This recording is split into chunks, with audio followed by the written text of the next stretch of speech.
GN story देखने वाले तमाम दोस्तों को अस्सलाम वालेकुम। प्यारे दोस्तों, खूबसूरत पहाड़ों के बीच सरसब्ज़ व शादाब दरख्तों में घिरी वो वादी इतनी हसीन थी। वहाँ के रहने वाले उसी कदर मेहरबान और नेक थे। वो मुसाफिरों को खुदा की नेमत समझते थे और हर मुमकिन उनकी खातिरदारी किया करते थे। बस्ती का पहला घर खादिम बाबा का था।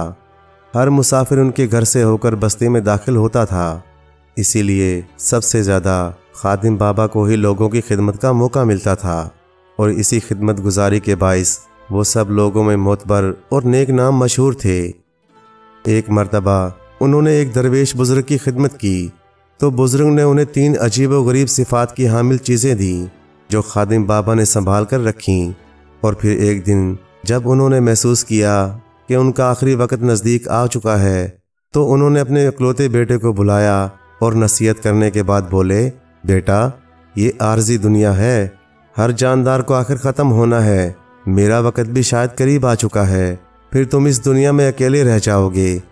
तुम ये इलाका छोड़कर मगरिब की तरफ हिजरत कर जाना, नई दुनिया देखना, इल्म हासिल करना। सफ़र बज़ात खुद इल्म का ज़रिया है, तुम उससे बहुत कुछ सीखोगे। फिर जब ये समझ लो कि तुम लोगों की खिदमत कर सकते हो तो वापस आ जाना और यहाँ रहकर अपने इल्म हुनर से लोगों को फ़ायदा पहुँचाना। इतना कहकर बूढ़े खादिम बाबा ने संदूक खोला, एक टोपी, तस्बीह और अंगूठी निकाली और अपने बेटे महमूद को देते हुए बोले, ये चीज़ें मुझे एक नेक बुज़ुर्ग ने दी थीं, इनमें बड़ी खसूसियात हैं। टोपी पहनकर अगर किसी की बात सुनोगे तो सच झूठ का पता चल जाएगा। तस्बीह पढ़ते हुए अगर किसी बीमार को कोई दवा दोगे तो वो ठीक हो जाएगा। और ये अंगूठी पहनकर जंग करोगे तो दुश्मन पर फतह हासिल करोगे।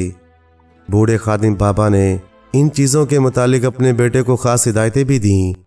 चंद रोज़ बाद खादिम बाबा चल बसे।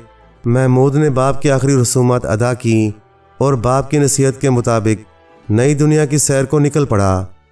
कई दिन की मुसाफिर के बाद वो एक शहर में पहुंचा जहां की रौनक और चहल पहल देखकर उसकी आंखें खुली की खुली रह गईं।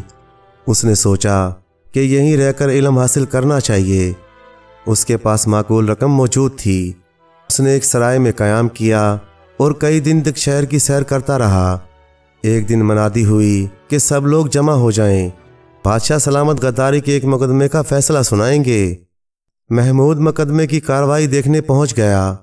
वज़ीर आज़म पर इल्ज़ाम था कि उसने बादशाह के खिलाफ साजिश तैयार की कि उसे तख्त से उतार कर खुद हुकूमत संभाल ले।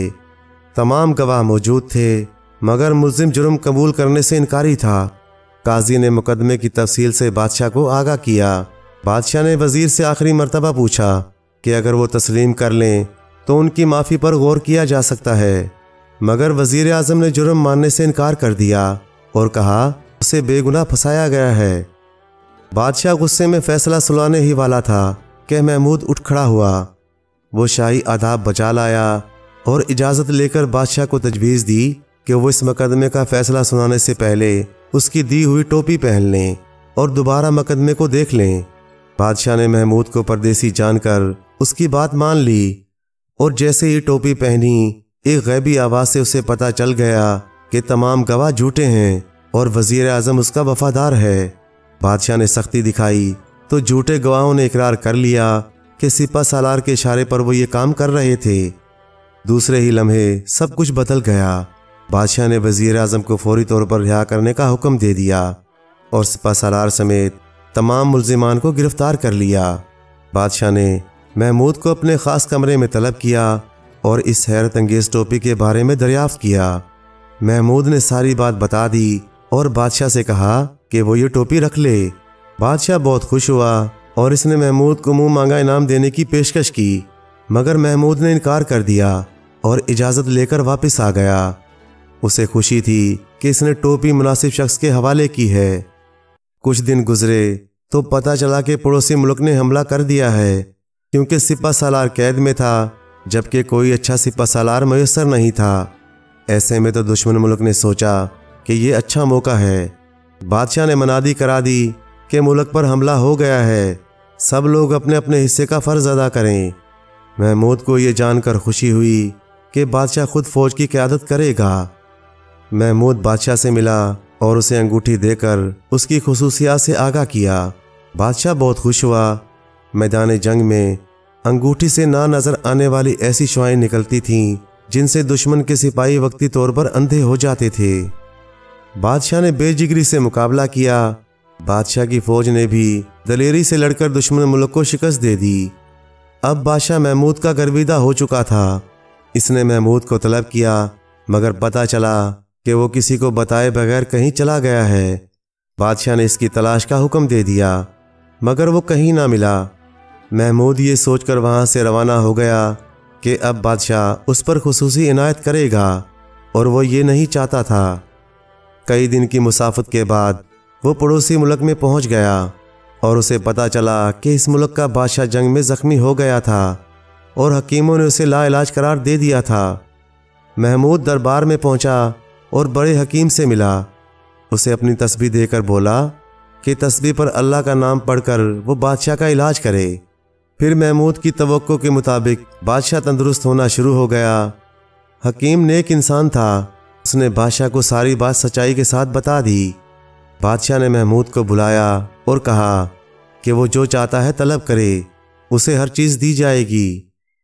महमूद ने हाथ बांध कर अदब व एहतराम से कहा, ए बादशाह, खुदा आपका मर्तबा बुलंद करे। जंग किसी मसले का हल नहीं होते। आपने जिस मुल्क के खिलाफ जंग लड़ी, मेरा ताल्लुक उसी मुल्क से है, मगर मेरी हमदर्दी दोनों मुल्कों के तमाम फौजियों से है जो जंग में मारे जाते हैं और उनके बीवी बच्चे सारी ज़िंदगी उनका गम मनाते हैं। उनकी ज़िंदगियां तबाह हो जाती हैं। मेरी ख्वाहिश है कि आप जंग ना करें, बल्कि दोस्ती के ज़रिए अपने जायज़ मकासद पूरे करें। बादशाह की समझ में महमूद की बात आ चुकी थी। उसने इसरार करके महमूद को चंद कीमती तोहफ़े लेने पर मजबूर किया और अपने दुश्मन मुल्क के बादशाह के नाम सुलह और दोस्ती का ख़त लिखा और अपने बेटे के लिए शहजादी का रिश्ता तलब किया। दूसरे बादशाह तक सुलह का पैगाम पहुंचा तो वो बहुत खुश हुआ, मगर इसके जहन में ये बात थी कि वो अपनी बेटी की शादी महमूद से करेगा। उसी दौरान महमूद भी पहले वाले बादशाह के दरबार में पहुंच गया। इसने बादशाह को समझाया कि वो शहजादी की शादी शहजादे से कर दे, ताकि हम पल्ला रिश्ता भी तय हो जाए और बरसों की नाराज़गी रिश्तेदारी में बदल जाए। महमूद के मशवरे पर बादशाह ने रजामंदी जाहिर कर दी और दोनों मुल्कों के अवाम ने चैन का सांस लिया और दोनों अतराफ खुशी के शादियाने बजने लगे।